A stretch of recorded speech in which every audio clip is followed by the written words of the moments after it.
Now this, in an interview, a new interview, Democratic Governor of Virginia Terry McAuliffe was unable to name one leader of the Democratic Party right now. Roll tape. Who is the leader of the Democratic Party right now? I think there are many leaders of the Democratic Party. Governors need to lead the way. And listen, I compliment the folks on Capitol Hill who are doing what they're doing. But, you know, we need some action out of Washington to help us compete on a global basis. And today we're not seeing anything out of Washington. It is broken. All right.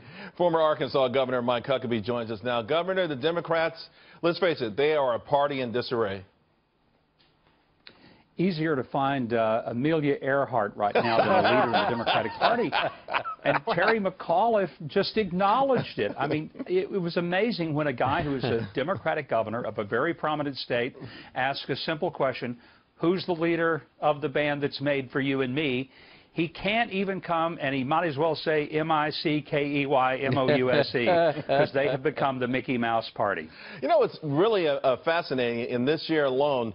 The folks who have stepped up and gotten the spotlight are so far on the fringes, whether it's Sanders, Elizabeth Warren, and now more recently Maxine Waters gets a standing ovation at the MTV Awards. I mean, these are the people who are, you know, they're not necessarily representative of the younger, more open generation that America seems to be moving toward.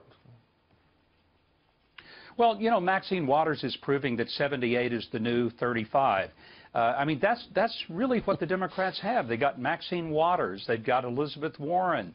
Bernie Sanders, who really isn't even a Democrat. He's an independent who ran in the Democratic Party.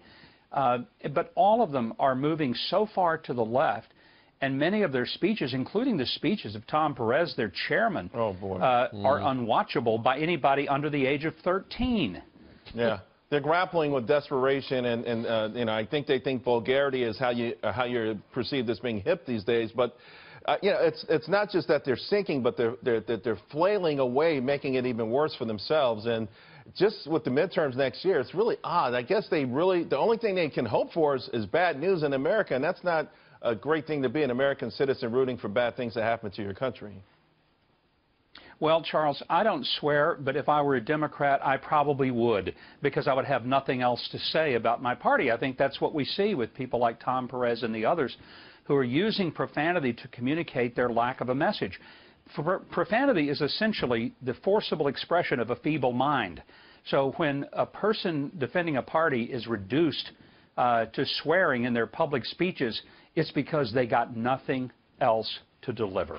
Well, next one for you, Governor. President Trump just now arriving in Hamburg right after delivering a very powerful speech in Poland. In fact, Colonel Ralph Peters said it was the best speech that he's heard since Reagan's Tear Down This Wall speech. Your take from all of these events this morning?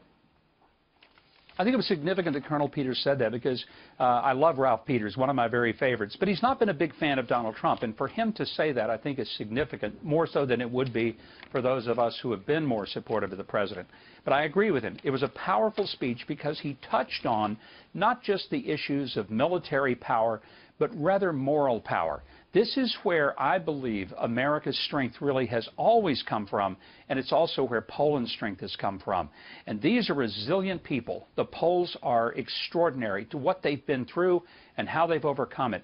And Donald Trump did an amazing job of touching to the hearts of the Polish people and really expressing an appreciation and solidarity with their quest for freedom and their quest for a moral basis for their culture and society. Speaking of that moral power, it also feels like you can certainly connect the dots to some of the comments he made and words he used associated with North Korea, perhaps a severe response, a confront with very strongly, and he talked about their very, very bad behavior. In other words, what we have to do next, we're going to do it from a moral high ground, even though it's going to have devastating consequences, perhaps.